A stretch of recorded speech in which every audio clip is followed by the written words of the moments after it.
So we saw London growing from 1800 to 1870, basically taking up the entire map. And so what fueled this massive, massive growth in such a short time frame? Industry, the coming of the Industrial Revolution, more factories moving into moving into London.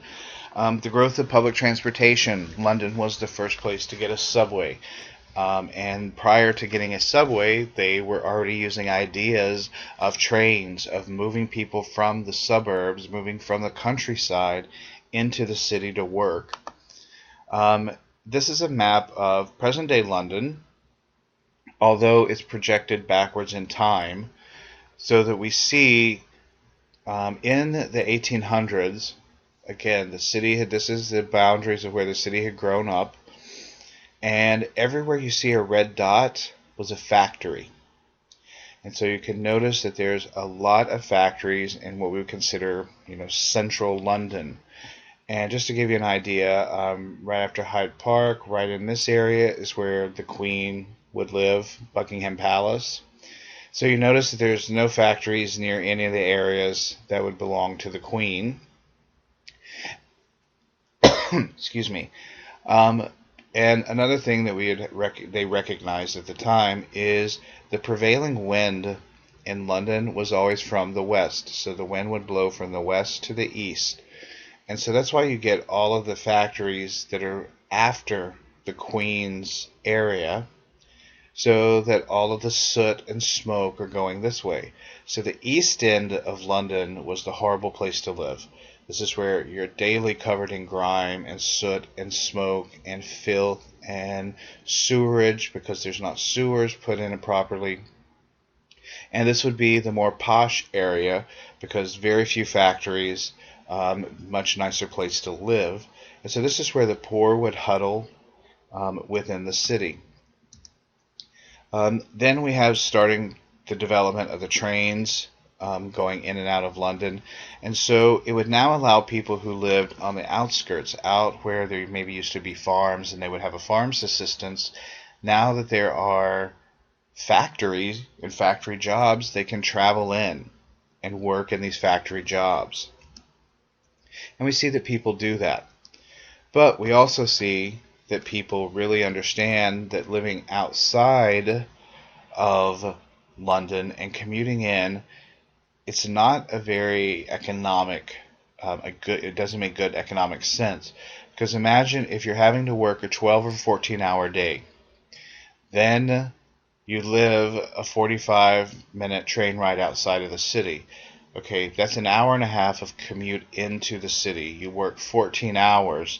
That then, again, only leaves you about 8 hours total for anything that you need to do at home as far as, just taking care of your life plus sleep. So we have more and more people moving into London even though they can't afford it because it's high cost. And so we see the rise of tenements to house all these people.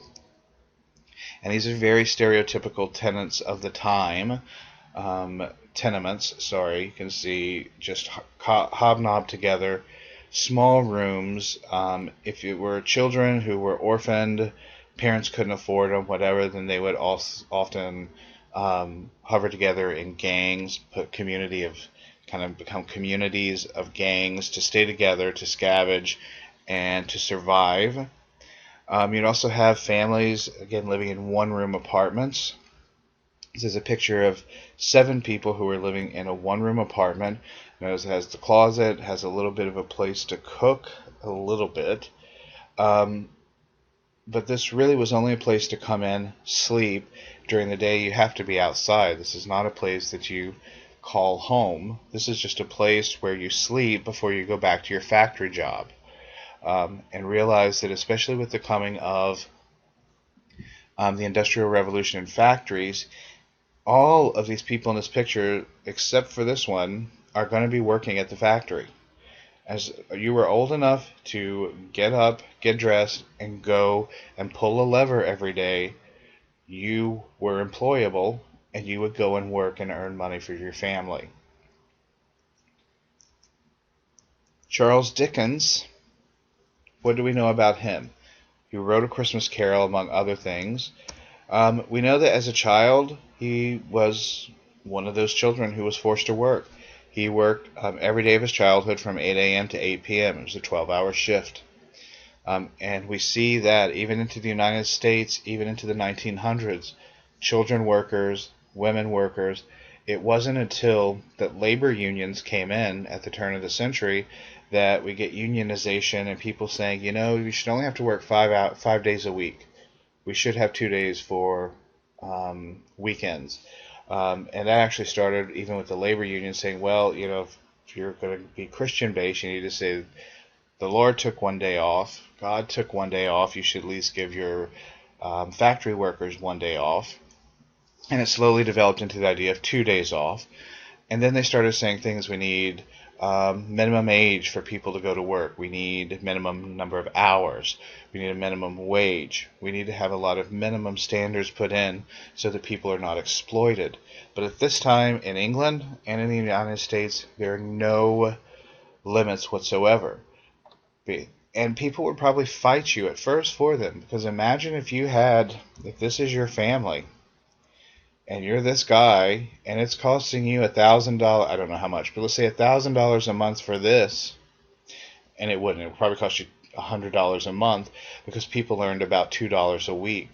So you would need every single one of your kids, you would need 1, 2, 3, 4, 5, 6 incomes, 6 people coming in at $2 a week. That's $12 a week they're earning for 4 weeks, $48, so this probably cost them $30. You have to have everyone working in order to just survive. If someone can't work, that's $2 or less you're bringing in, and they're still eating food, you're still having to pay out for them. So you need everyone working.